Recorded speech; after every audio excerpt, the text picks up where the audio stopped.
So the other day I was not buying weed. I had to go into a weed store for a friend. And I was talking to the cashier guy, and he was asking me what my plans were, and it was on a night that Big Brother was airing, so I was telling him about Big Brother. Yeah. I was like, oh, we shut it down for Big Brother. Yeah. We shut it down regardless. But Yeah. Nothing happens on Sunday, Wednesday, and Thursday. Or the other 3 days. Yeah. 4 There's days. 4. Anyways, I was telling this guy about Big Brother, and I was like, oh, do you know what that is? He was like, the only reason I know what it is because that one year they were all inside the house when 9/11 happened. Yeah. And I was like, oh, the description of that episode's really funny. It's the house guest learned saddening news. And then we were both just standing there laughing about the description. This is going to sound fucked up, but the last couple years, every year that goes on, I forget more and more that it's 9/11. Like, no, I feel like people... Less and less people are posting about it. So the other day I was on my phone. That's because we're not on Facebook anymore. I'm sure on Facebook on 9/11 they shut it down. Yeah, Facebook for sure shuts it down. But I was on Instagram because that's like my only platform that I'm ever on. And I just saw. Right. I saw one. What other platforms do you think I'm on? Pinterest. Oh yeah. TikTok. Yeah. I'm on Pinterest for sure. I'm on there a lot. Yeah. Yeah. I'm designing my life. Okay. Every girl spends like 9 hours a day on Pinterest. Yeah, she spends a lot of time on Pinterest, and I spend a lot of time playing base building video games. So we're really just both trying to build our ideal life. Yeah. Online. Yeah, we are. We are building our dream lives online. Anyway, let's get into it. We got a lot to talk about. Welcome back to Sooki Sooki, the world's only Big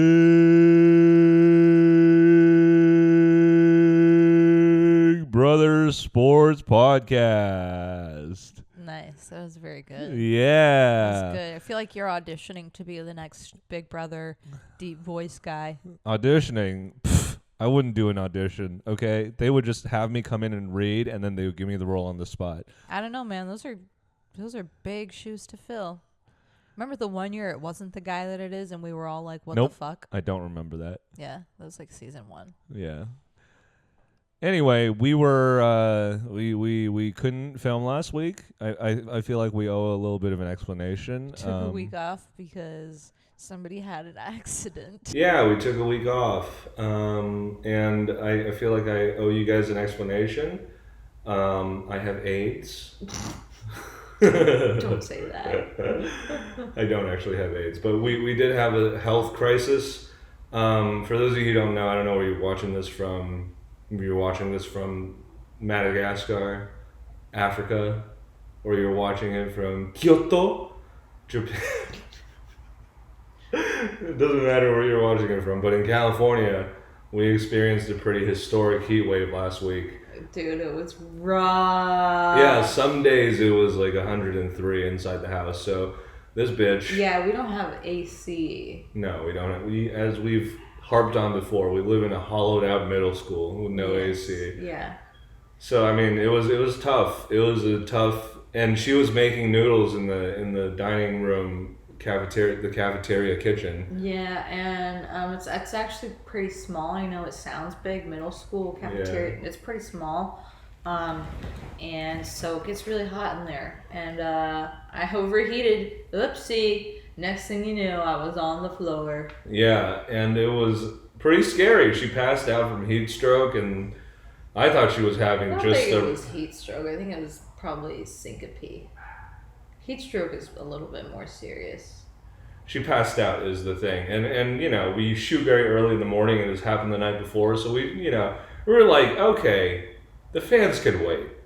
They can wait 1 week. Yeah. And you guys were very patient. Yeah. Very, very patient. So we appreciate you.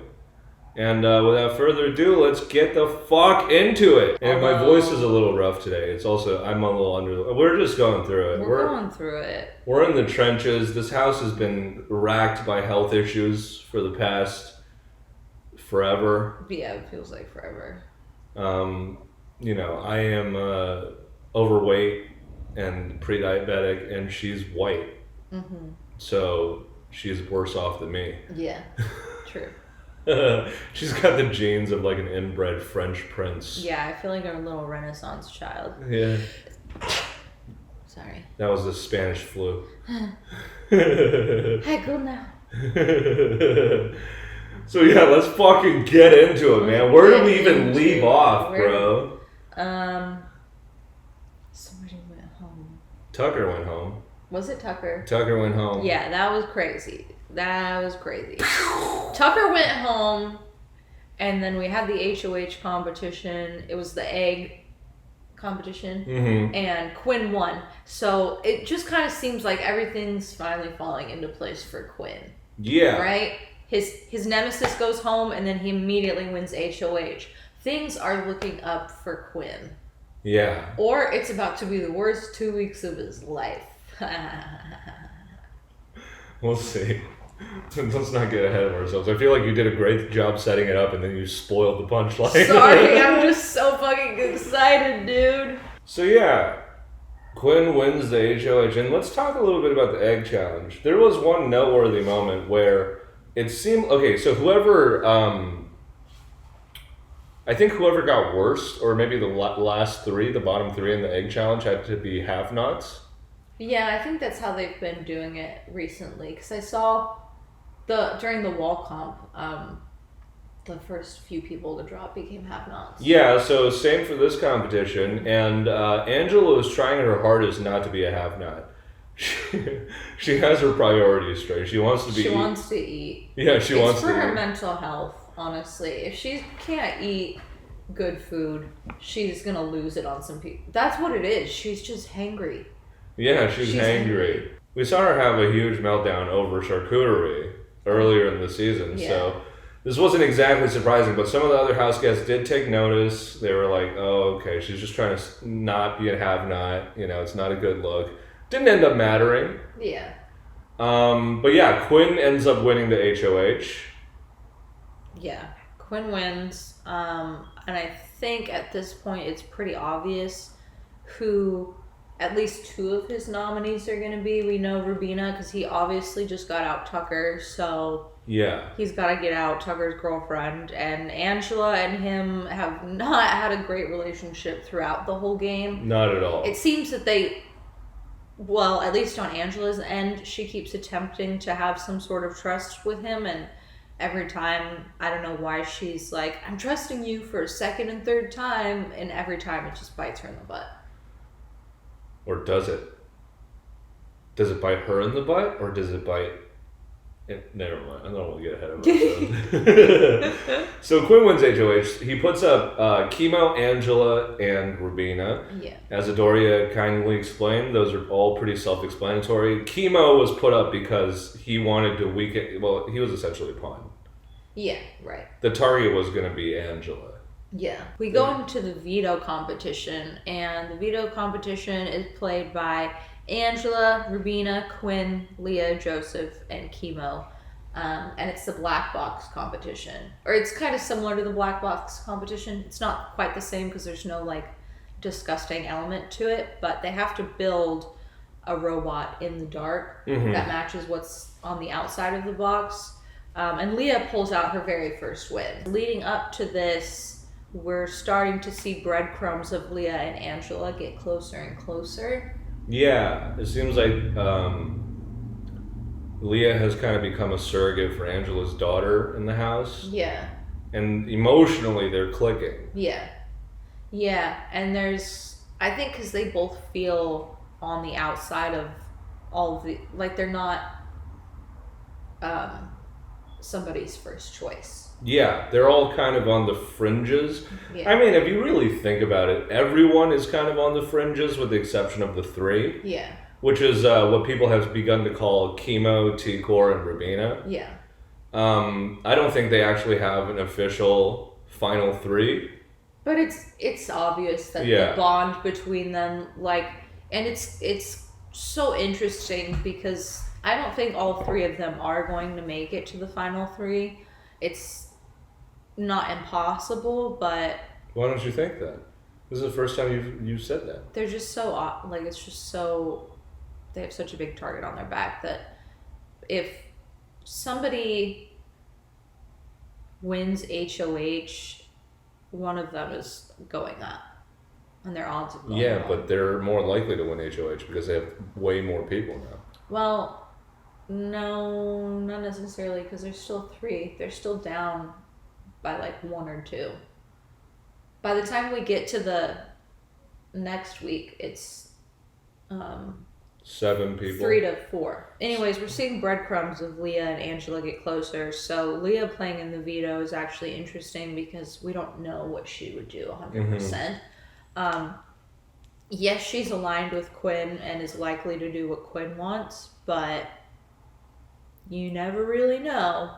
And Angela has survived a lot longer than anybody thinks is possible. And, I don't know why we're building it up so much. She uses it on her. She does end up using it, yeah. Not before Quinn has, really embarrassed himself. Yeah. And groveled. And begged on his knees. Couldn't be my son, I'll tell you that. If I saw my son on TV doing that, he's getting a stern talking to. Let me tell you that. He's getting a stern... No weak bitches in this house. Nope. He really degrades himself trying to make sure that Leah doesn't use her veto. Doesn't matter. She uses it on Angela. Quinn ultimately puts up Joseph because he feels like he has to. Mm-hmm. Because and I totally get his reasoning. His reasoning is, oh, you voted to keep Tucker. I'm not going to put somebody up that was on the same side of the vote as me last week. I just can't. Yeah. And Joseph thinks he's safe, and it's really hilarious because we did forget to mention that this is kind of the week where their production is editing Joseph to look like a big dumb dummy. Yeah. He goes to Chelsea and he's like, our game's the same. Yeah. And then he goes to Angela and he's like, you're out of here. I don't even know how you made it this far. It was pretty jarring because, like she said, it was a conscious decision on production's part to edit it that way. And up until this point, he maybe seemed a little bit odd. He seemed like a little bit of a weird character. Well, we just haven't really seen that much of him, which makes sense because he didn't do anything in the game really. Yeah. So we didn't see literally a second of him on TV. And then all of a sudden we're seeing him and he's just putting his foot in his mouth the whole time. Yeah, and especially with Chelsea, it was I just don't understand where that conversation even, why would you ever say that to another person in the house that you're not in a final 2 with, you know? The lack of self-awareness is crazy. And honestly, this is a season where everybody's looking at each other going, okay, we're all doing the same thing, so we're not getting mad at each other for doing it. Mm-hmm. But if I'm Joseph, even if I think that, I'm never saying it. Because of even what Chelsea says later, she's like, you know what that tells me is that Joseph sees me as a threat. It tells you 2 things, actually. It tells Chelsea that Joseph has been eyeing her game. Mm-hmm. And it also tells Chelsea that Joseph has been pulling the strings a little bit. Or at least he thinks he has. At least he's under the impression that he's working with a bunch of different people. And being sneaky about it. I don't think Chelsea looks at him, though, and thinks that he's pulled any strings. No, she doesn't. Because she's literally been like, you have just been taking up air. You're literally on the coattails of everybody that you're aligned with. Yeah. And that's it. So, he gets put up on the block. And we head into the AI arena. And what was the AI arena, Adoria? Ooh, they had a little string tied to them. And then they were also... the string was connected to this big jungle. We've seen a similar version of it done before. I don't know what it's called, but you have to untangle it. Mm-hmm. And then they make it AI themed by untangle it and plug it into that outlet over there. Yeah. Technology. Yeah, they're really stretching clearly whoever came up with this theme has no idea what AI actually is. Yeah. It's a lot of analog technology. It's a lot of like Microsoft or Windows 97 technology, you know, plugging shit in, computer chips. It's a lot of brackets and slashes. Yeah, it's like it's like what a 1960s person would think technology looks like. Yeah. So anyway, they go through this competition, and who wins? Who wins, Adouria? Well, it's not Joseph, and even when Joseph is trying, it looks like he's throwing it. Yeah.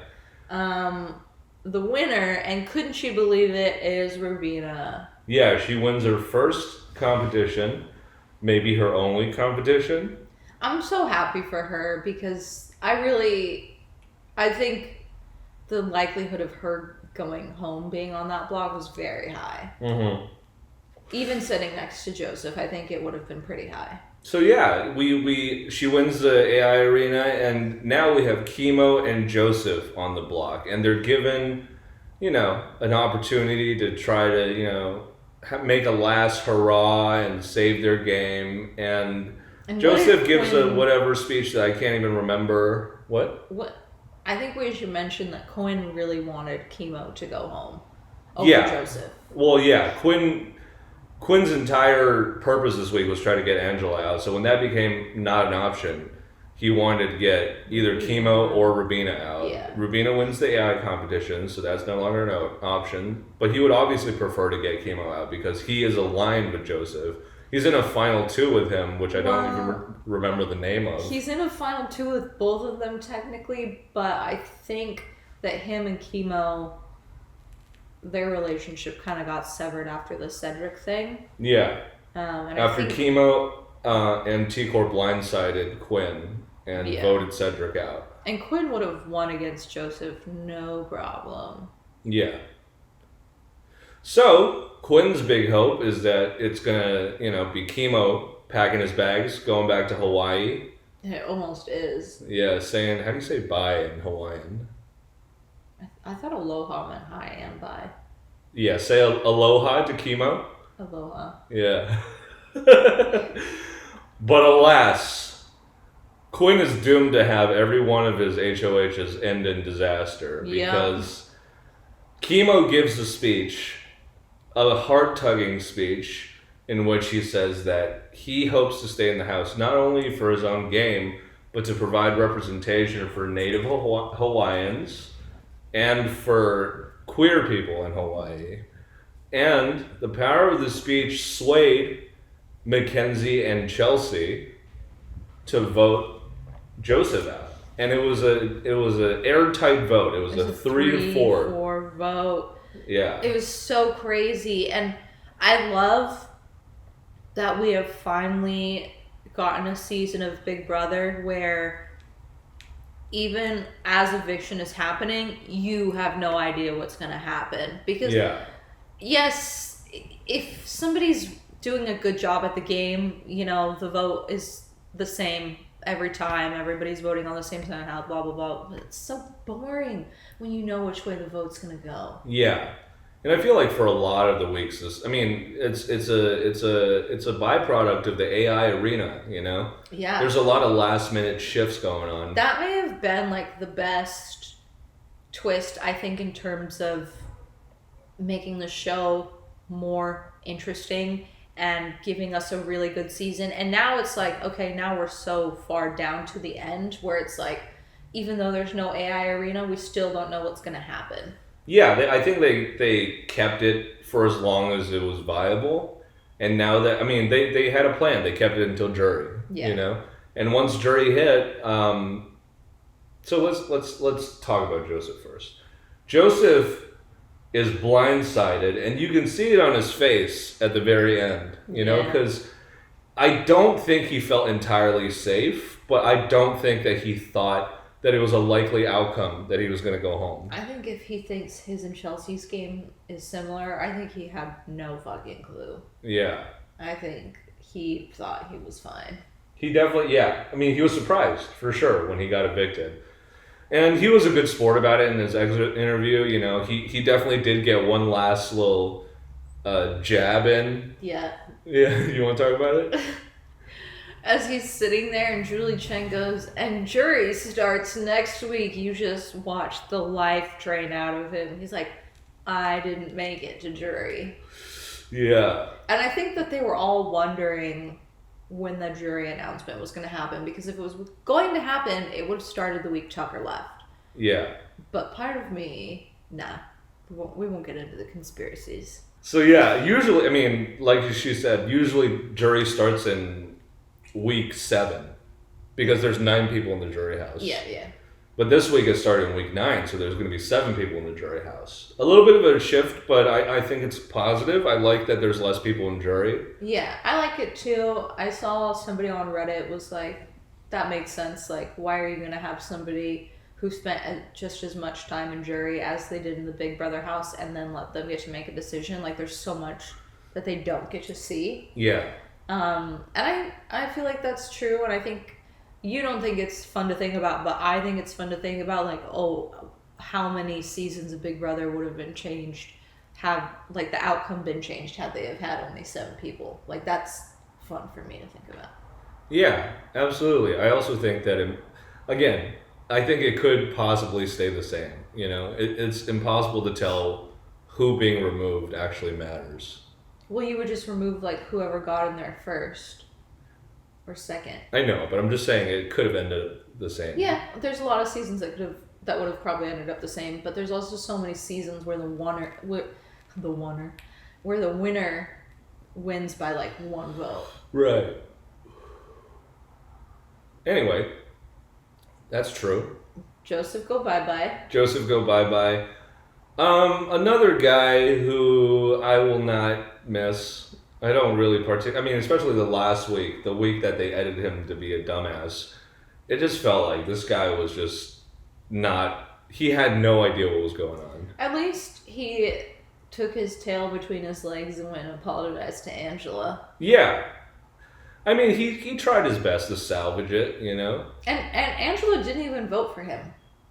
She thought that he was staying, and she voted to get rid of chemo. Right. It was a very delicious payback for Angela had she voted for him to leave. Everything's kind of going Angela's way.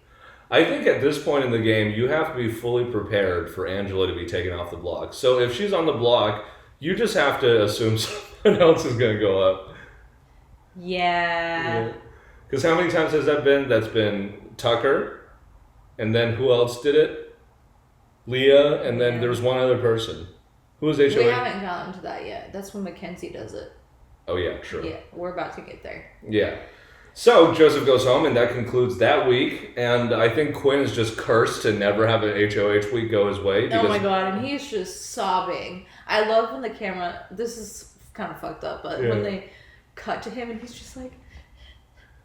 Yeah, he's not having a good time, man. He's not having a good time. But, like, last time he was deepfake HOH, his probably strongest ally went home in Cedric. His deepfake, yeah. Yeah, and then and he put him on the block. Yeah, and on his actual HOH. He put them both on the block. Yeah.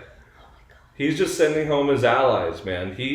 Tragic season for Quinn, man. I know, and he should have learned from Cedric not to put your ally on the block. Yeah. Oh my God. It was I think every bad decision he could have made, he made. And it probably didn't seem like that catastrophic of a decision in the moment, but he really thought he was going to be fine. Like, you saw it when Tucker called him out for having the power, and Quinn was like, you just called out the most, like, well oscillated, what did he say? Well insulated. Oscillated. the best, the well, what did he say? The most well insulated. Why can't I say that sentence? Say it with me. The most well insulated player in the house. Yeah. And then it was just week after week of loss for him. Mm-hmm. Except for the 1 week where they finally got Tucker out, but...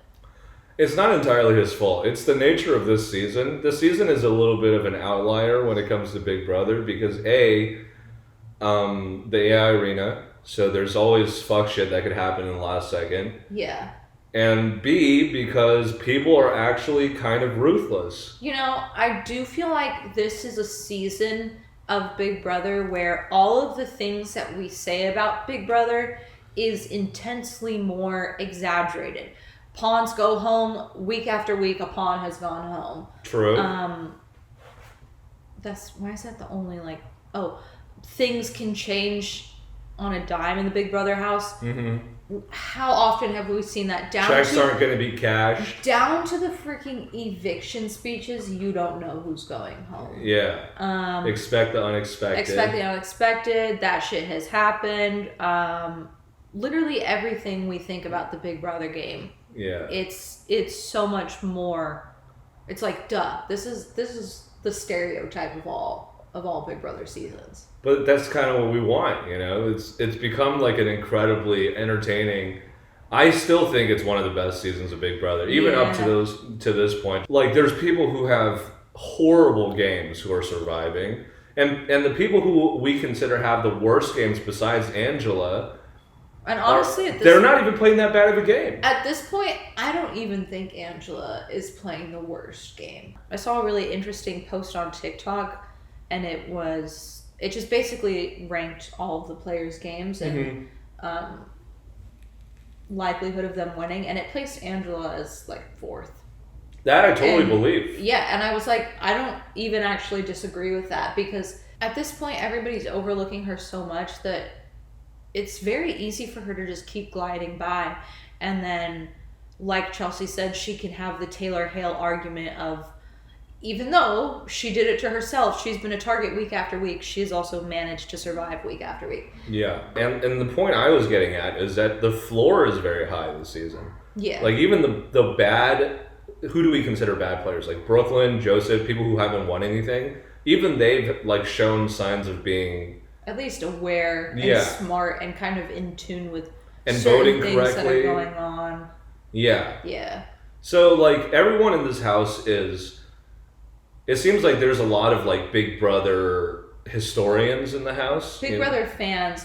Yeah, aside from Kenny, what is making this season so great is that we're watching a season filled with people who really want to play the game, who are not just playing it safe and going, oh, I'm not going to make this move this week because it's going to rock the boat. Week 3, they decided to get rid of freaking Cedric, okay? Nobody's making any little baby moves. And they haven't been from the very beginning. We're not riding tricycles, okay? We're taking the training wheels off. You're riding unicycles. Right, unicycles and juggling knives! You only need one wheel! And the knives are on fire! Knives are on fire!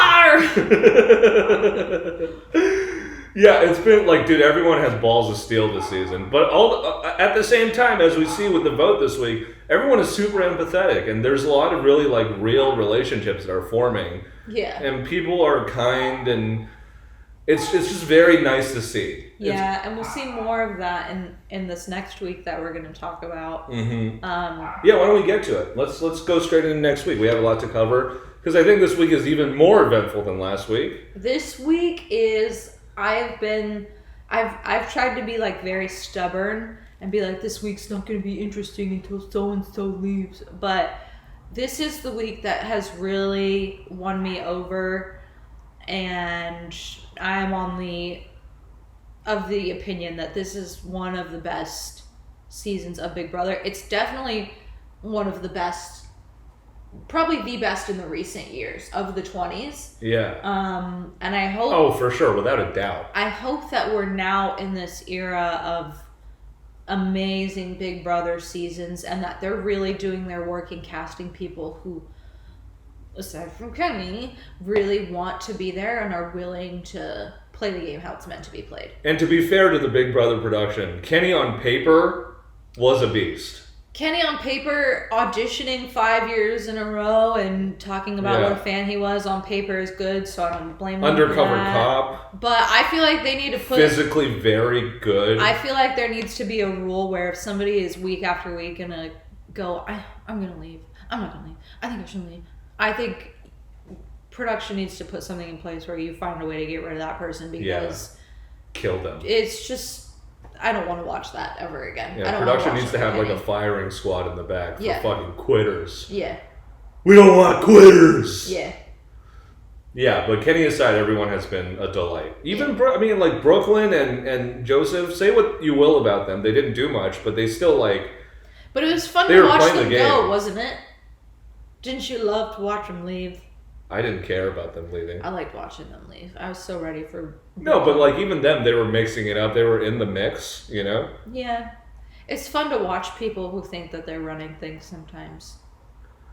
It is fun, but also, like, I think what's interesting about Big Brother is that the perception of the players is so different from us, you know? Yeah. Like, there's conversations being overheard, there's things happening off camera that we are not privy to, at least we who don't, like, scour the live feeds are not privy to, and those are the little interesting little tidbits that cause these surprise shifts, you know?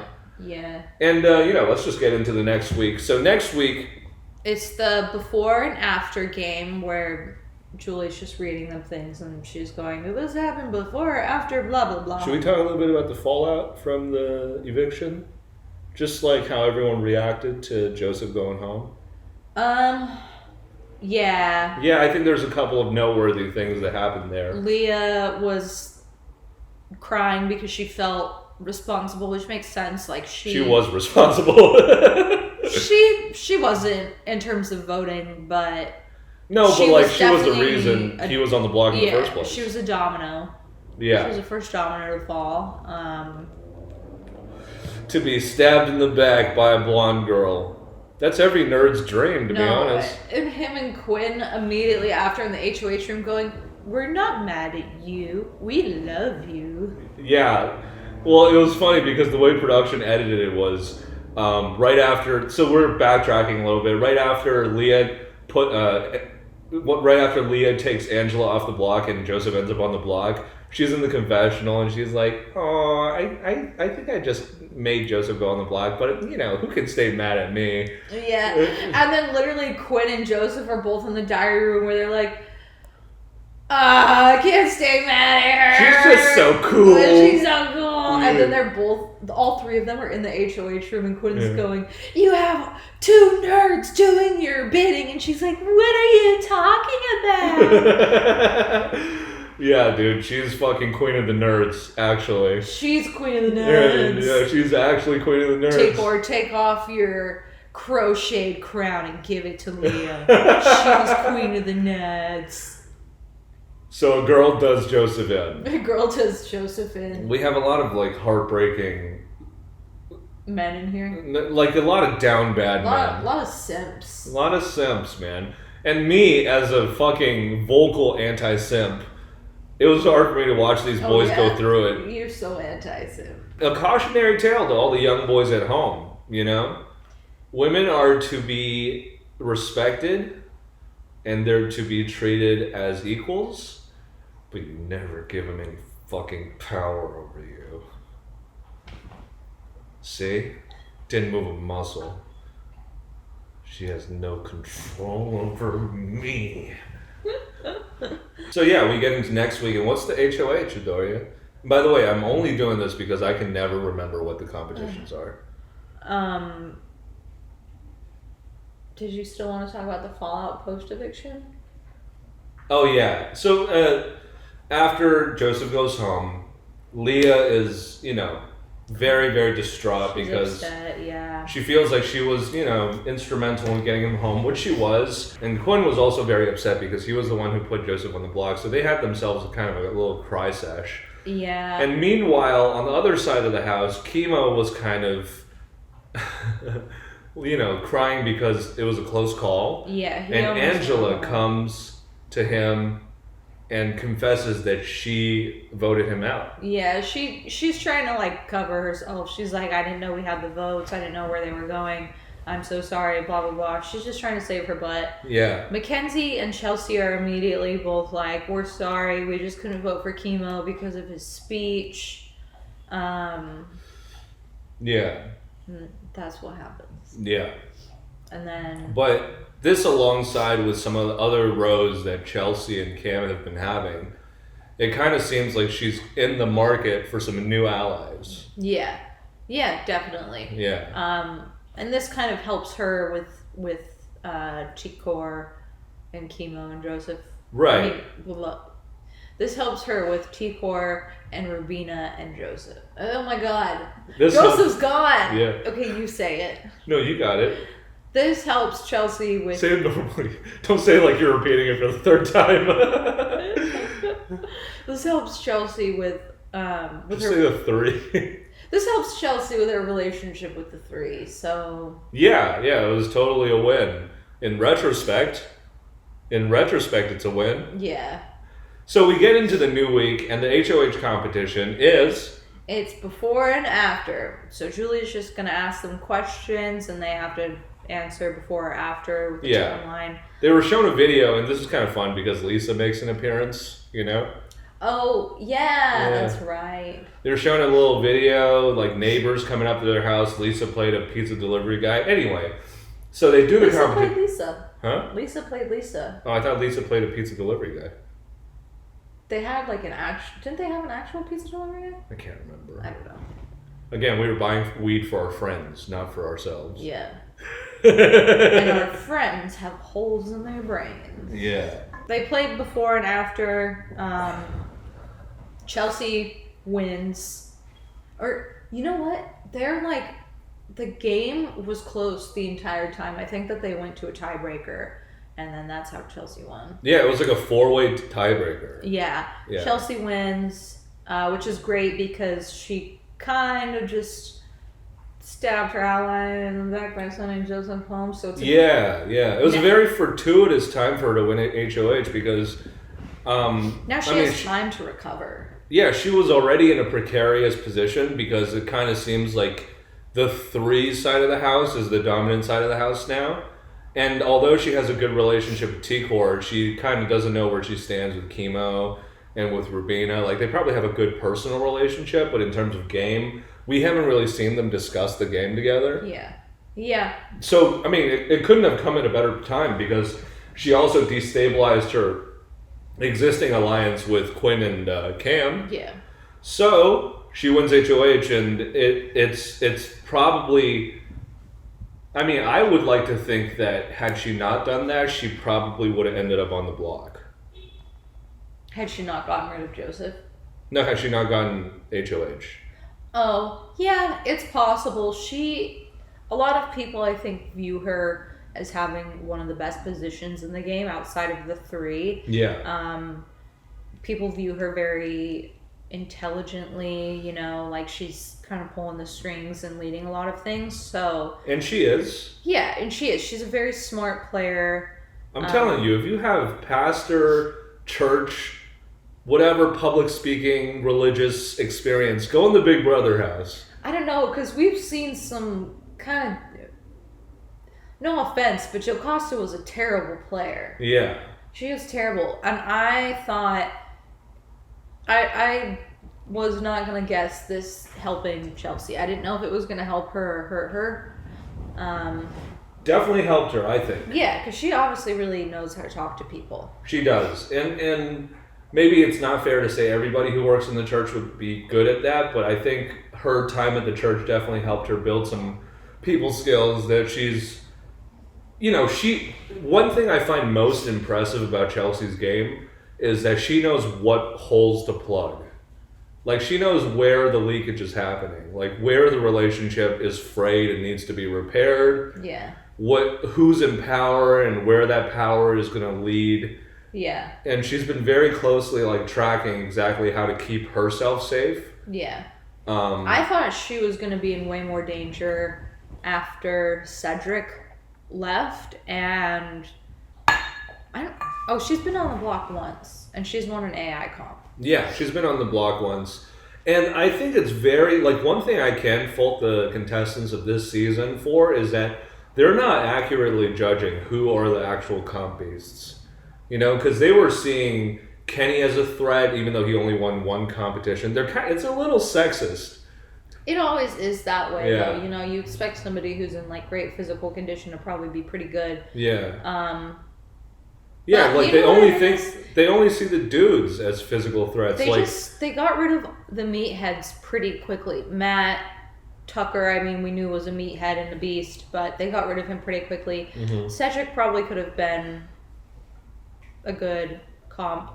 I don't know how many Cam is actually throwing or if he just can't win, because I think he just can't win. I think he threw maybe like one or two, and then after a while he's like, what the fuck? He's like, I'm confused. Why am I not winning? Yeah, dude. But yeah, like I said, it is a little sexist. There's, they thought the dudes were the comp beast, like Tucker. Quinn even said himself is a comp beast, even though he's only won one competition. Yeah. And they think Mackenzie is a comp beast. Well, I think she has the potential to. Yeah, and also she's male, so I think my theory still works. All of the people left in the house, she is probably like the manliest. Yeah, she's the manliest out of all of them. Yeah, I mean, I don't think that's unfair to say that she's manlier than Quinn and Chemo. Yeah. I mean, Chemo is literally so soft, he sells mattresses for a living. Nice. Nice. And Quinn probably wears more rompers than she does. Yeah. So Chelsea wins HOH. And we kind of figure out who her nominees are pretty quickly. And one important note. Sorry to cut you off, but one important note. The AI competition is no more. Oh, yeah. It's over. Yeah. And now we're into jury. Yeah. So the first week of jury is the week we're talking about right now. The AI competition is no more. Chelsea's only responsible for 2 nominations. Yeah. And she has her rounds with the house. She basically tells Angela that I'm going to put you up, and if I wasn't going to put you up, I would backdoor you. And well, she doesn't say backdoor, but she's like, if I had to have a replacement nominee, it would be you. You'd probably be the replacement. Yeah, but I'd rather just put you up so you can have a chance to take yourself off. Which is a great way to sell it. Yeah. Great way to sell it. I think Angela is her target at this point. She throws up Chemo because Chemo's already been on, so it kind of feels like she's not really getting that much blood on her hands. And I was feeling scared for my twin at this point. Yeah. By the way, twin, I haven't shouted you out in a couple weeks, and I'm sorry for that. You've been playing a stellar game. I have to say, I'm sad you're not one of my ponies, because I think you got it. You got it, kid. You got it. That TikTok video ranked him like bottom 3. That TikTok video is full of shit, dude. I could see it though. How can you see it? He is the most well-aligned player in the house right now. He's really well-liked, which makes him dangerous. I just think he's going to go home soon. Why do you think that? I just think if they don't get rid of him soon, then they're freaking done. Because he'll win. Well, doesn't that mean that he has a really strong game? I don't think he has a lot on his resume, and I think T-Core has spearheaded most of their strategic decisions. I think he wins against Rubina, but he doesn't win against T-Core. That still means that he has the second best or third best game in the house. I don't think he wins against Chelsea. Yeah, that's why I said third. I think he wins against everybody else in the house. I think Mackenzie might be able to make a good case. I think him and Mackenzie might be close. I think he wins against Cam for sure, and Rubina for sure. But everybody else, I'm like, ugh. I just don't agree. I think he's like top 3, but we don't have to spar over that. Yeah. I think he's top 3 mainly just because he's rooted in the strongest alliance, and he's the second strongest member in that alliance. Yeah, but he hasn't won that much. Yeah. And he doesn't, like... I think T-Core is, like, the brains of that group. I think they're both the brains. I think there's a lot... Like, T-Core was kind of consulting him for advice this season. Or not consulting him, but, like... Those two take the temperature with each other a lot. Yeah, they remind each other, like, oh, don't get comfortable. That's when you start to slip up. So I think they're both equally valuable members of that alliance. But anyway, we don't have to spend too much time on that. Chemo goes on the block, and I was fearing for him because most of the pawns this season have gone home. Yeah, and we did see Mackenzie and Quinn get together and say, we have to get rid of Chemo For Quinn, this started out as I want to bring Chelsea down in the mud.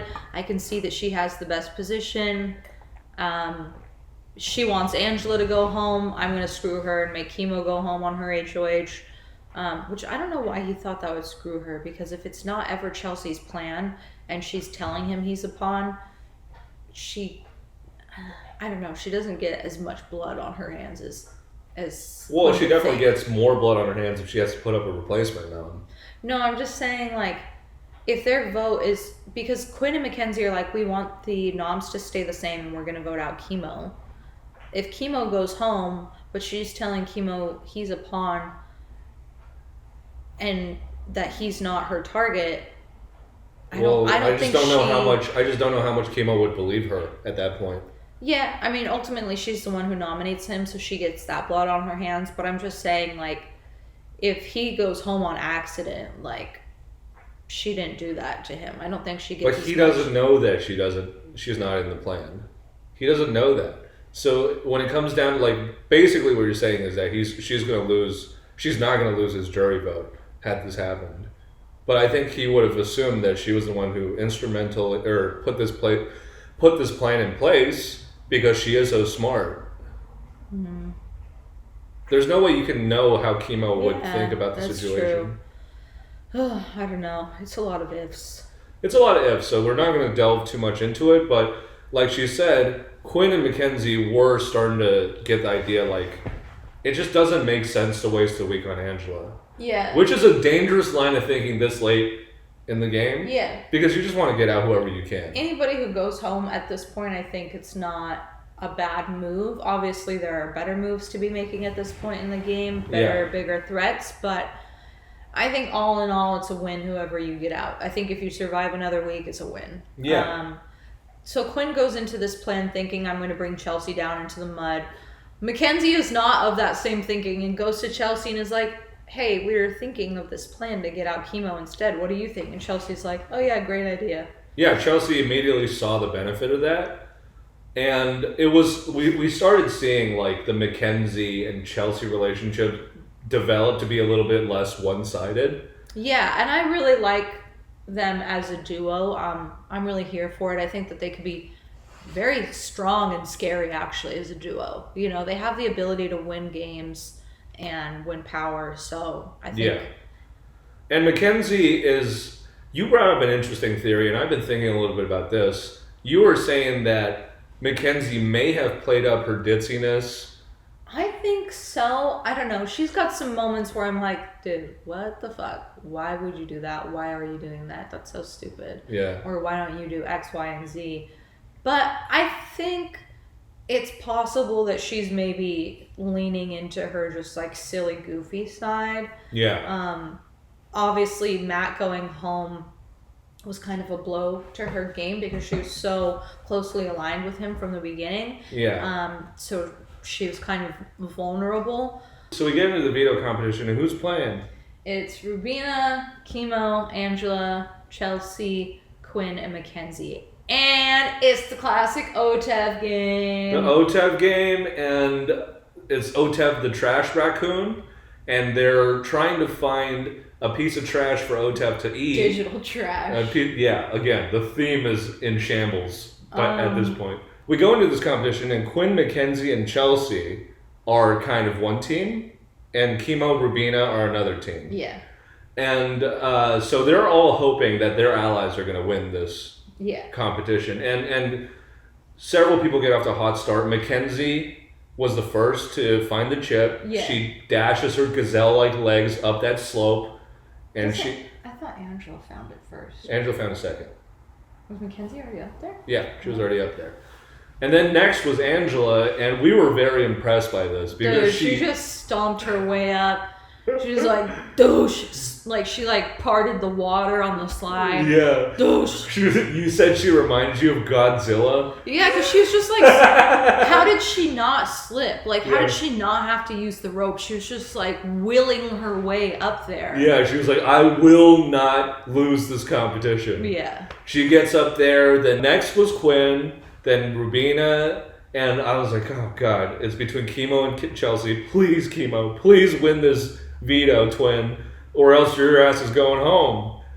And luckily, he finds the chip. Mm-hmm. Oh, so we should mention at this point that Otev's prompt was to find the first evicted house guest, or the evicted house guest who wasn't able to play in the first HOH. Yeah. And my mind immediately went to the mascots, Chelsea and Cedric, but all of the house guests were looking for Tuckers. Yeah, I thought Tucker too, because the first round of the game was team up in groups of 3, and you never consider the teaming up portion a part of the game, but Ainsley was really tricky with her words and said, round 1, the first rule is team up in groups of 3. Yeah, you know? Yeah, exactly.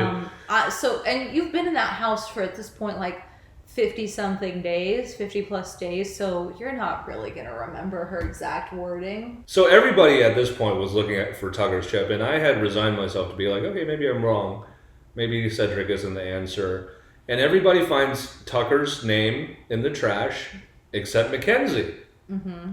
And we're like, oh my God, boy, Kenzie, you're so stupid. Yes, and the way that she was explaining it, I was like, oh my God, dumb bitch. Like, just when I started to look at you as a smart player, here you go again. Because the way that she was saying it, she was like, no, everybody forgot that the first round was a social round. She was just saying it so stupid. She was just being very cocky about it, and I was like, all right, classic Big Brother production, setting her up for a big loss. And then Otev goes, Cedric. It's Cedric. And she wins Otev in one round. It's so funny because all the other players were like, oh my God, I tossed aside so many Cedrics. Especially Chelsea, because she was one of the 2 mascots. Yeah, Chelsea was like, oh my God, we're a bunch of dummies. Yeah, and so Mackenzie, in a Big Brother first, wins Otev in 1 round and gets the power of veto. Legend. But actually, prior to this, actually not prior to this, so Mackenzie wins the power veto, mm-hmm. and she goes off. She has a little pop-off. She's like, fuck you guys. Winner, chicken dinner. Yeah. And so she, at this point, is thinking, I'm going to keep the noms the same. Yeah, at this point, as far as we know, this is the first time the veto is not going to get used this season. Yeah. And, but something happens. Something late at night makes Angela wake up. She hears a ringing. She doesn't wake up. She's tossing and turning. She can't go to sleep. Yeah. And so she's like, maybe I'll take a quick stroll in the backyard just to, ease myself and relax and unwind before bed. And she goes in the backyard, and it's Leah, Quinn, Chemo, Rubina, and T-Core. And they're just hanging out, being young people, playing pool. We should mention that as soon as she gets up from her bed, she looks around and she's like, there's nobody in here. And you know what that means. Yeah. They're plotting. And she goes to one room downstairs and she puts her ear against it and she's like, I don't hear anybody. And then all of a sudden production cuts to ha ha ha ha ha laughing in the backyard, and she's like and she goes out there and everyone just gets quiet for some reason, and that was enough for her to be like, they're all plotting to kill me. Yeah, no, literally, she was like, I might be wrong, but I just have this sixth sense that the 3 and Leah and Quinn are working together to get me out. I need to go talk to Chelsea. And she does, and now shit gets interesting. She tells Chelsea Quinn is plotting. And that's an easy story to buy, because Quinn do be plotting all the time. Quinn do be plotting, and he was plotting, but this is obviously not true. Yeah. But it was an easy story to sell because Quinn has been caught so many times, double dipping. Yeah, and he's thrown the Pentagon under the bus, you know, he goes where the power goes, essentially. And so Chelsea totally buys the story, and she starts to think about what other options could she explore. And well, she immediately brings in Mackenzie, which is so nice. She immediately brings in Mackenzie. One quick thing I will say about this season. The girls are running this season. Oh, yeah. The girls are running this season, and Tucker seemed like a power player, but he was just a workhorse. He was a workhorse for the ladies. For the ladies, yeah. He kind of is a shield though for the women because for so many weeks he was like an obvious target, and then whoever he wanted out was going out. But there's only 2 guys left in the house, isn't there? Or 3 guys left in the house. That's crazy. Cam, Chemo, Quinn. Yeah, usually it's all dudes. Yeah. Yeah. And we weed the girls out early, as we should. Because as we see, girls are smart. Girls are smarter than us. Girls be strategizing. Girls know how to click up, dude. Yeah. Yeah. So that is when we're not hating each other. Yeah. Yeah. So Chelsea puts aside her... Okay, so now would be a good time to mention that Chelsea has been crushing on Cam for a long time. As we mentioned in the first little love triangle graphic... Yeah. She was crushing on Cam while Cam was crushing on Leah. But now Cam has kind of been slutting himself out to Mackenzie too. Yeah, Cam has been like very touchy-feely with Mackenzie in addition to Leah, which has been rubbing Chelsea the wrong way, and she feels like, okay, she's considered Cam's game, and Cam is the only other game that she's considered outside of hers, and she feels like she's at the bottom of the totem pole for him. Mm-hmm. They have a conversation where she's like, I feel like you would choose Leah or Mackenzie over me, and he's like, that's crazy, what? And this kind of set the tables for her and Mackenzie to start being like the real final 2 that she needed. The real bad bitches. Yeah, because they've kind of put aside everything else, and she's starting to ask Mackenzie for her advice on what they should do. Yeah, so as soon as Chelsea gets this piece of information from Angela, she immediately pulls in Mackenzie and is like, Angela just came to me with this piece of information. I know we should take everything she says with a grain of salt, but what if we got out Quinn or Leah this week? And Mackenzie is like, honestly, Quinn would be a good person to get out. Yeah, and they're of the thinking that Quinn is probably the strongest player left in the house, which is weird to us sitting at home because he's really just failed time and time again. Yeah, but he just looks like a smart, like who he is and how he looks on paper is like, okay, big brother mastermind. Yeah. So I think that they're probably caught up in the image of him. They've also seen how he plays, where he is very much like I'm hopping where the power is, I'm aligned with everybody, you don't really know who my number 1 ally is, you don't know if it's you or if it's this person over here. Yeah. So they view him as a big threat, which I get because... perception is everything. And he's been involved in almost all of the big moves that have happened in the house, even though he's not masterminded most of them. Yeah. And he hasn't really won that much. Yeah. So Mackenzie starts thinking, I'm going to take Angela off. Yeah, and she does something that I don't know if it's smart or if it's stupid. It seemed like when Chelsea found out about this, it didn't rub her the wrong way, but Mackenzie goes to Quinn and is immediately like, I'm thinking about using the veto. Angela's not gunning for me. In fact, she thinks that we're close, so why am I going to get rid of a player that's not coming for me? Yeah. And she... because we forgot to mention, but Angela and Mackenzie had been like... Mackenzie, at least Angela has been bonding with Mackenzie. Yeah. I don't think Mackenzie really views her as... No, they had a little moment where Angela was like, I really feel like we have a good relationship. I don't know how you feel, but I feel like I've been getting closer to you. And Mackenzie's just like, oh. And then in the diary room, she's like, we're fine. Yeah. Whatever. Yeah. But she goes to Quinn and is like, I think I'm going to use the veto on Angela. And Quinn's like, oh, awesome. What? And then Mackenzie's like, I'm not responsible for whoever Chelsea puts up. So then Quinn starts freaking down. Mackenzie does... Freaking down? I can't talk good. He starts freaking down. He starts freak dancing. He starts shaking his ass for My brain's Mackenzie. moving too fast from my mouth again. Quinn's freaking out because he doesn't know who the replacement nominee is going to be, and if somebody's saying all of this stuff to you, it kind of implies that you might go up, and it's kind of concerning. So Mackenzie does all of this because she is concerned with jury management. They're officially in jury, and now it's time to start thinking about who's leaving and how you feel about them voting for you. I thought it was a little bit silly. This is, she's a woman of multitudes. She's boy Kenzie sometimes. She's man Kenzie sometimes. Yeah, sometimes she's God Kenzie. She's only been God Kenzie and Otev. That was the only time she's been God Kenzie. She was God Kenzie for 5 minutes. Yeah. But she reverted back to Boyd Kenzie and told Quinn. Obviously, had this blown up because of that, it would have been entirely on her. Yeah, because I think, why do that? Because then there's potential for Chelsea to then throw you on the block because it's like you told him of this potential plan. But Quinn goes, he pleads with... I think the timing of her telling him was the best time she could have told him. Well, it was like 10 2 minutes. seconds before the freaking veto meeting. Yeah. So she really didn't give him chance to like rally the troops. Because like there's very little he could have done at that point. Yeah, so he runs up to talk to Chelsea. He's pleading, and then Mackenzie comes up at the same time. And then they're all talking it out together, and it seems like, honestly, I didn't know what was going to happen at the veto meeting.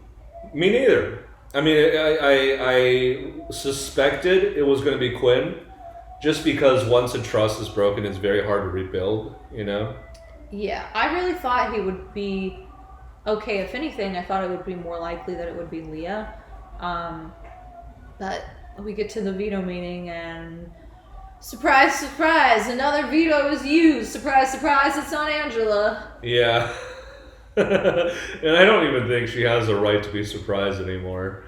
I think my favorite thing about the veto meeting is watching her come off the block and then watching the life drain out of Quinn's eyes. Yeah.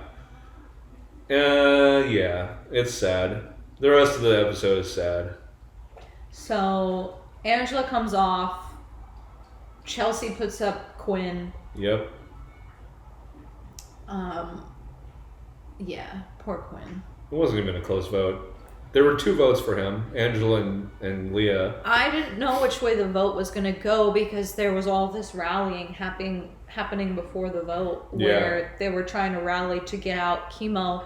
And I really wanted it to go that way. I really did. And I really believed Quinn when he said, I'm not going to throw you guys on the block.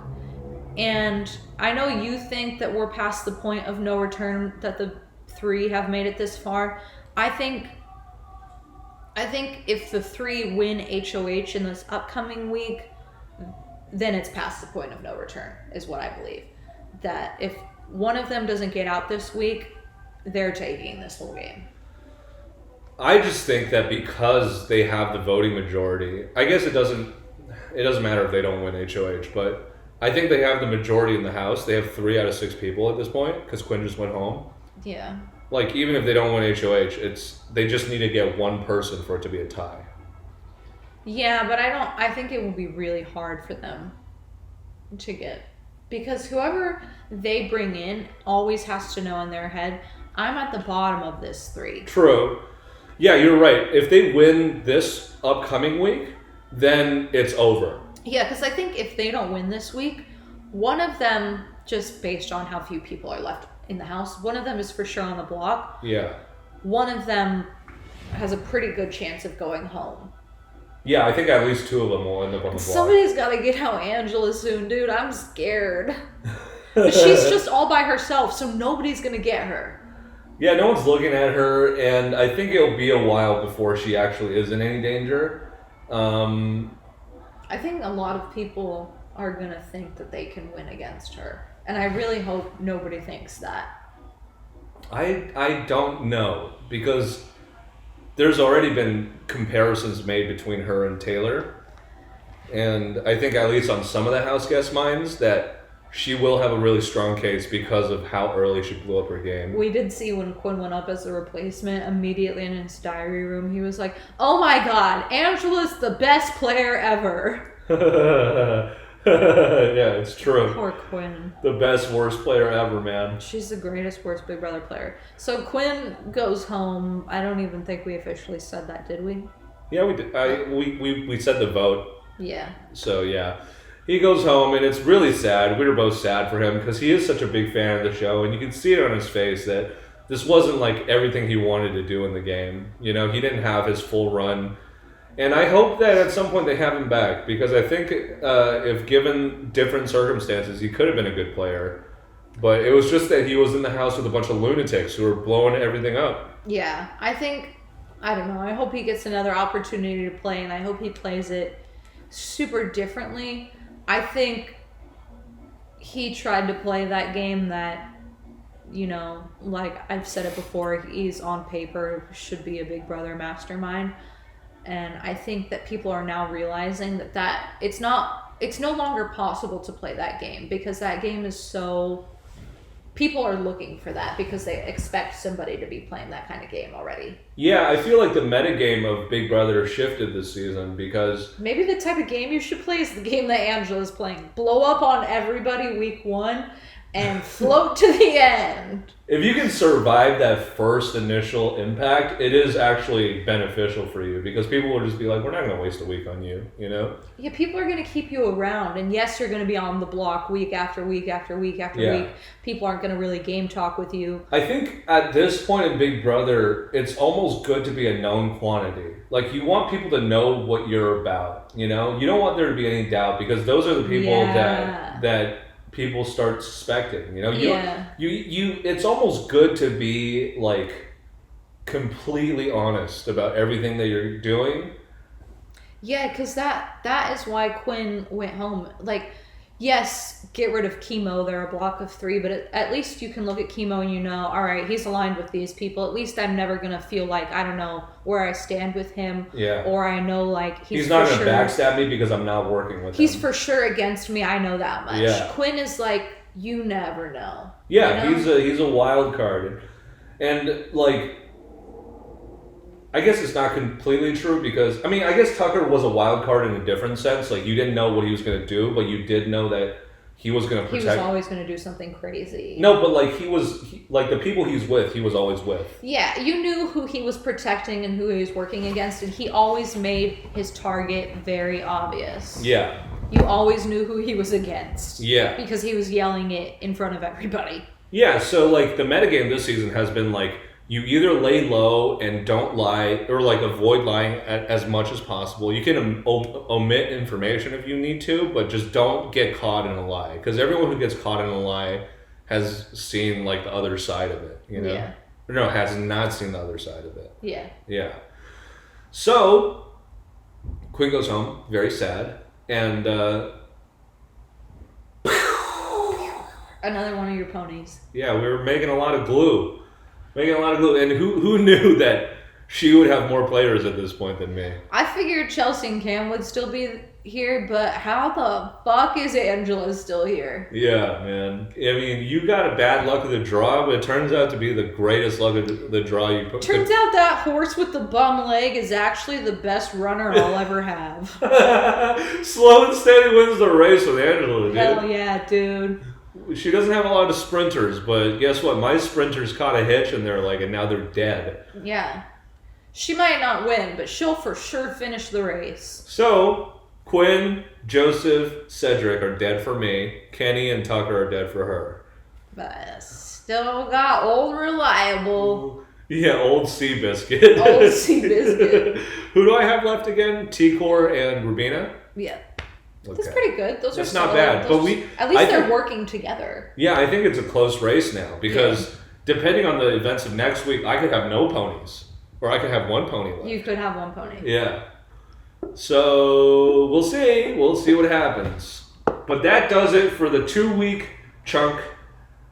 Man, have we talked about a lot. Yeah, and that was probably the most eventful 2 weeks in the whole season.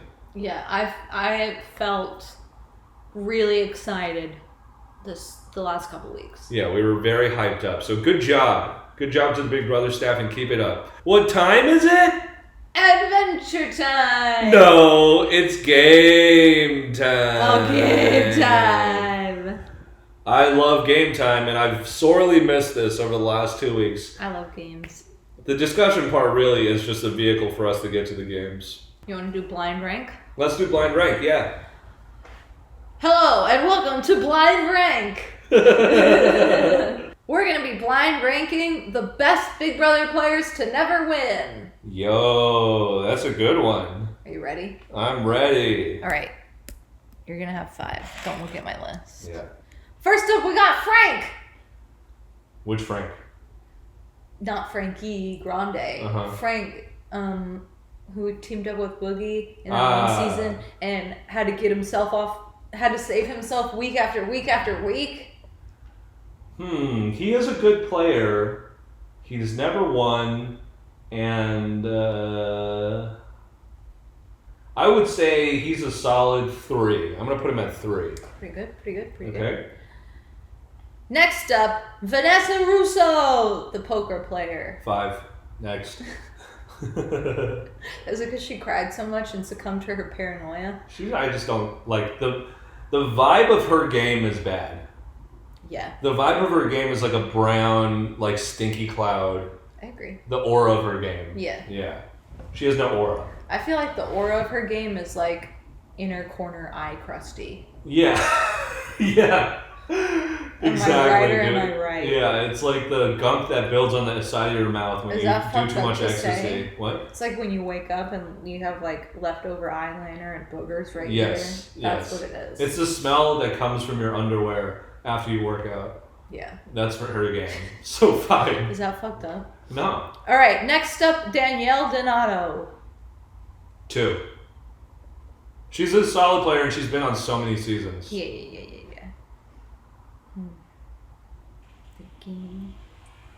Okay, next up, Paul Abraham. Won second place twice. He's got to be 1. I hate to do it because he's a creep, but 1. And finally, Tyler Crispin. I think he's a good 4. Yeah. I think that's a good list. It's a good list. I think I nailed it. Nice. That was quick. It was quick. So next up, we're going to be guessing the Big Brother player based on album covers. All right. First up, we have Hall & Oates' Man-Eater. How many guesses do I get? You get 3 guesses. Is it about Chanel? Nope. Man-Eater. Oh, is it about Leah? Nope. Oh, she'd be eating so many men this season, though. Yeah. Fuck. Can I have a hint? The hint is that she was called Man-Eater on her season. Really? Yeah. And she's had a reputation. Who do we think it is? Oh my god. Is it... it's not Nicole Franzel, is it? No, I'm actually blanking on her name. Hold on. Oh, no, I don't remember her name. It's not Nicole Franzel? No. Well, those 3 guesses. Okay. And the answer is Allison from season 3. 4, 5, 6? I can't remember. Allison, she was second place in June's season. I don't know her. You do know her. She was the girl who was hooking up with all the guys, and then she came back from All Stars. And she got kind of fat? Yeah. Yeah. Oh, okay. Sorry. Yeah, that's her. Totally forgot about her. All right, next up, we have Watching You Sleep. Is this Angela? Nope. It's Lydia. Yeah. Because she literally did watch Jesse sleep. Yes, sir. And next up, we have Queen's self-titled Queen album. This could be about anybody. Is it about Queen of the Nuts, T-Core? You know it. Hell it's Queen of the Nuts. Yeah. And next up, we have Prince's Purple Rain. Purple Rain. This one's going to be hard. Can I have a hint?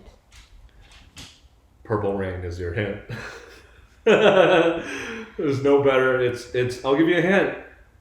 You should know this. Does it have to do with like literal purple rain? I can't give you any more hints. Oh no. Does it have to do with like... Oh my god, I really don't know. I don't even know who to guess. That's the problem. Take some guesses.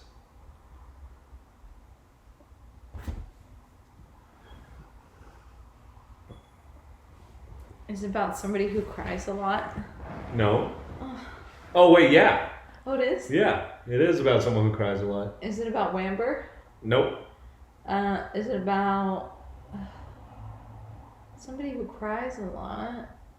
Is it about Angela? Yes. Oh, how did I get that? It's not because she cries, though. It's because she was in the radiation eradication, and she was getting purple goop rained on her. Okay. Yeah. But you got it, but you didn't get why. I was really trying to, like, search in all the Big Brother seasons that I've seen and be like, was there a competition where there was purple rain? Yeah. All right. Next one, we have Capta in Jazz. Is the hint the album cover, not the word? I don't know. House on Fire.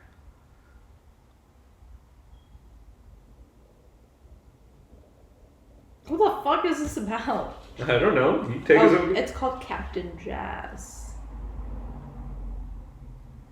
Captain Jazz.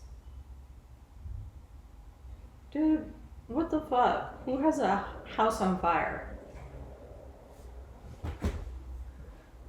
Throw some names out there. I don't even know who to guess. It's not about Paul, is it? Nope. This is really hard.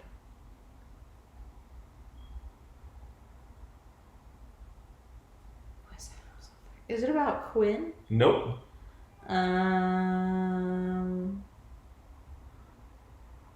Is it about Tucker? Nope. I was talking about blowing up the house. Who is it? It's about Cappy. Oh. He's also a firefighter. Yeah, okay. Yeah, Cappy. You should have got that one. That one was a fucking gimme. I always forget about those people, about that old seasons. You gotta do your homework.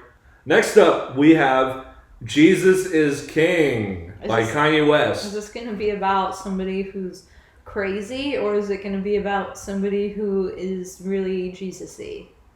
Could be either. Mm. Is it about Chelsea? No. Is it about Joe Costa? Yeah. Okay. That one was easy. And that does it for the game. Woo! Yeah. Next up, we're going to be guessing the Big Brother player's dream job. Yeah, so it's not really their dream job. We're just going to be guessing the job. Guess the dream job based on the Big Brother player. No, we're just gonna pick a job that they feel right in. Yeah. All right, what job would Howie from season 6 have? I feel like he this is gonna sound bad, but I feel like he scrapes gum off the top, off the bottom of He's a gum scraper. And does he chew it after is the real question. Yeah, of course he does. He's a gum scraper and chewer. He's a gum scraper. I was thinking pest control. I can see him crawling under some houses. Yeah. Getting rid of some termites. Termites. Yeah, that's what they're called. I thought it was just termite. There's an N in there? No, termites. Oh. What am I saying? I thought you added an extra letter in there. There's an M in there. That's where the earn sound is coming from. Termites. Yeah, I know. I thought you added an N. How do you add an N to termites? You're saying turn-mites. That's how you say it. You're adding an N in there after the... Say termites. Termite. That's how you're saying it. You're saying termites. So say it how you say it. Termites. Termites. That's what I said. It sounded like you were saying termites. Okay. It's one of those mornings. Yeah, he looks like he's gonna give you an invoice and be like, "You're all set here, ma'am." Or a plumber. Yeah, a plumber. And he's the plumber that you walk in your kitchen, and his jeans are really low, and you can see his butt crack. Yeah. Either that, or he's flipping burgers. Yeah. And he's eating the burgers. Yeah. All right. What job would Christine from season 15 have? Parking police. Just a bad vibe job. Yeah, I feel like she wants to have a job where she's getting people in trouble. I feel like she works in an antique store. Yeah, I could see that. That her grandma left her when she passed away, sadly. Either that or she was the only woman on a crabbing boat. Yeah. I think she is in a job where she's surrounded by dudes. Yeah, I was gonna say I could see her working at a sports bar. Yeah. The bartender, and she's like, haha, I'm so cool, I just slang drinks. Yeah, any pick-me girl job. Yeah. Okay, yeah. What job would Dr. Will have? Plastic surgeon. Dr. Will has his dream job. Yeah. I can't picture him as anything other than a plastic surgeon. Yeah. If he wasn't a plastic surgeon, he would get plastic surgery so he looks like a plastic surgeon. I don't know why, but I feel like him and Kyle MacLachlan give me the same vibes. Dude, yes. That's how they look. It's how they look. They look similar. Okay. But they also like have a similar vibe of just like upper middle class, scion of like a rich dad, you know? Bleeding heart liberal, fun vibe kind of guy. Yeah. Is always cracking a joke. Like a bad person, but has all the right views. You can't tell if he's kind of your dad or he's kind of flirting with you. Yeah. Yeah, you get a boner every time you see them. But you have a crush on both. Yeah. Kyle MacLachlan and Dr. Will, if you're watching. Oh my god, Kyle MacLachlan would be great in Big Brother. He would. He would be excellent in Big Brother. I feel like he wouldn't take it seriously and he would accidentally win. I feel like he would have a good time bonding with all of... we're getting off topic. We're getting off topic. Okay, Dr. Will would obviously... Plastic surgeon. All right, what job would Paola from season 14, 15, 16, 17? 17. 15. 15. What job would Paola from season 15 have? What would Paola do? I think she's like a DJ at like a West Hollywood bar. Yeah. Yes. And she only plays like extremely generic EDM. Yeah, or she's like the DJ of a warehouse party. Yeah. Yeah. No, she's not that cool. I feel like she only does it in like cheap commercial places. Like she's like the DJ at like a Macy's event. Aww. Sad. That's like the worst DJ to be. Yeah. Aww. Or like the DJ at a little kid's birthday party. Yeah. What job would Jag Baines do? I feel like he...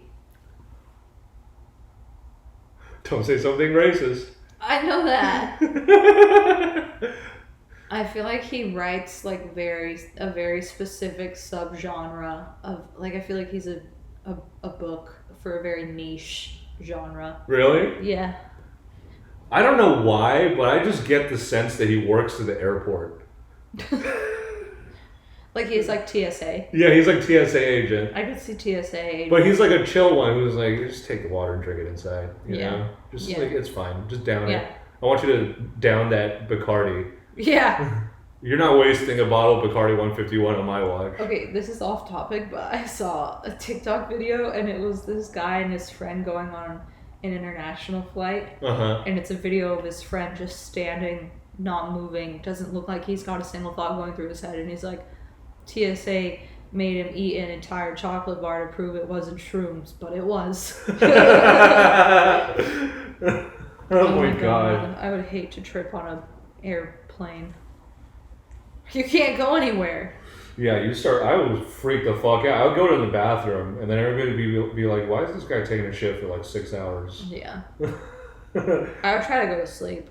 Yeah. All right, and that does it for the game, I think. Woo! And last up, we got a very fun game. We're going to be putting Big Brother players head to head and seeing who would win. Yeah. Yeah. We're going to be putting, I want to say that again because I kind of stuttered through it. We're going to be putting Big Brothers head to head. We're going to be putting Big Brother players head to head and seeing who will come out on top. Woo. We're going to be, I can't say this for some reason. We're going to be putting Big Brother players head to head and seeing who would win. Yeah. Yeah. Nice. All right. So first up, we have Enzo versus Paul.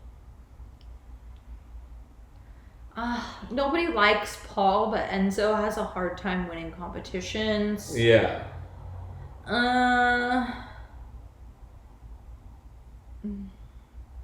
Enzo would win on likability alone. Probably Enzo. I mean, at this point, I feel like it's wrong not to vote Paul be second place. Damn, Paul is just doomed to be second best always. I would be shocked to see him on another season of Big Brother ever. I don't think he would do it. No, I don't think so either. He won $100,000. Next up, we have Janelle versus Mackenzie.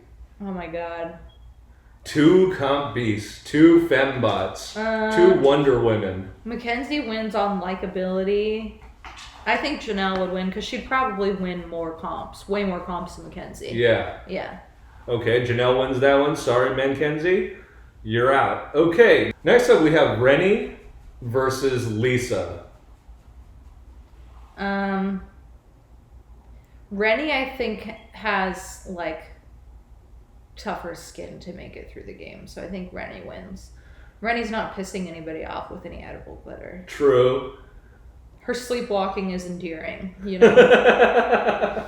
Rennie wins. Okay, Rennie wins. Next up we have James and Cody.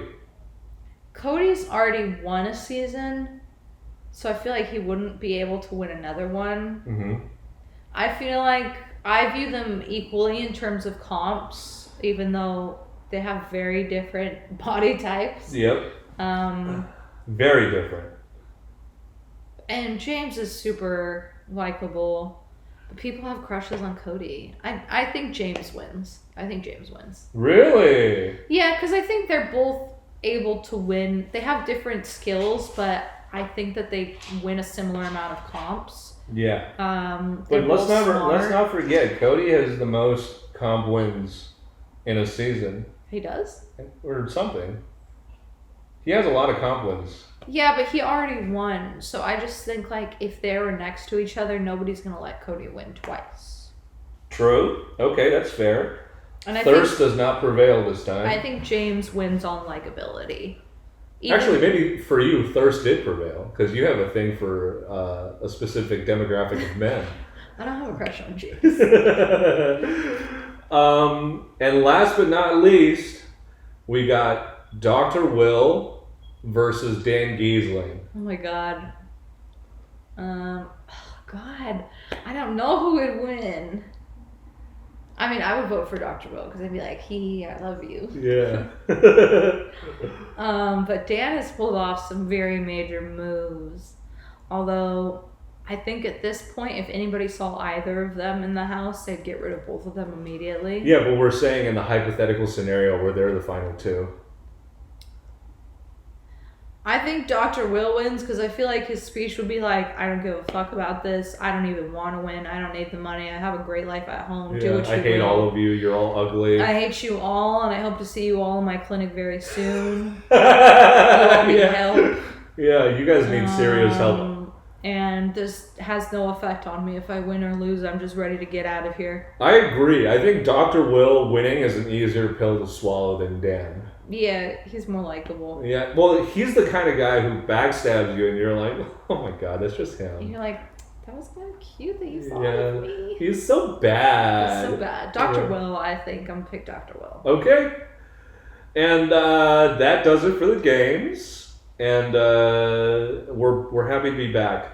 We're happy to be back. And hopefully we'll kick these health issues and we'll be back in full swing next week. Woo! So thank you guys for watching, and don't forget, love each other.